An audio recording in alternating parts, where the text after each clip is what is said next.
পিরোজপুরে বিশুদ্ধ পানি সরবরাহের লক্ষ্যে জাপানের সহযোগিতায় পৌর এলাকার নামাজপুরে নির্মাণ করা হয় একটি আধুনিক পানি শোধনাগার প্লান্ট।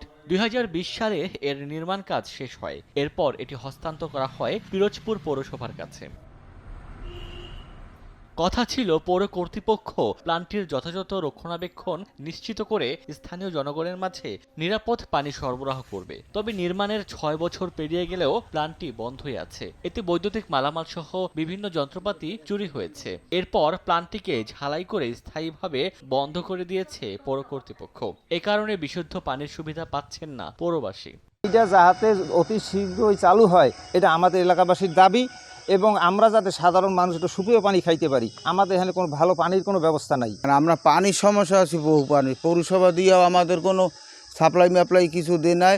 এখন বেকায়দা মানে পুষ্কুনির পানি গরম করে তারপর খাইতে হয়। জাপান বাংলাদেশ সরকার মাধ্যমে পানি ট্যাঙ্কিটা হয়েছে ২০২০ সালে শেষ হয়েছে।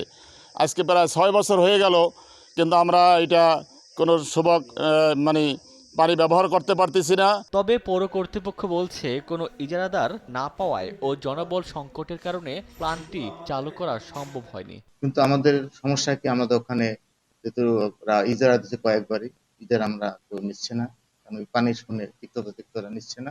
প্রক্রিয়া আছে, আমরা ইজারাটা যদি কনফার্ম করতে পারি সাথে সাথে আমরা এটা ফুল মাত্রা চালু করতে। প্ল্যান্টটি নির্মাণে ব্যয় হয়েছে ২.৫ কোটি টাকা, যা চালু না হওয়ায় ৩০ বর্গ কিলোমিটারের পৌরসভাটিতে ভোগান্তিতে লক্ষাধিক মানুষ। সময় সংবাদ, পিরোজপুর।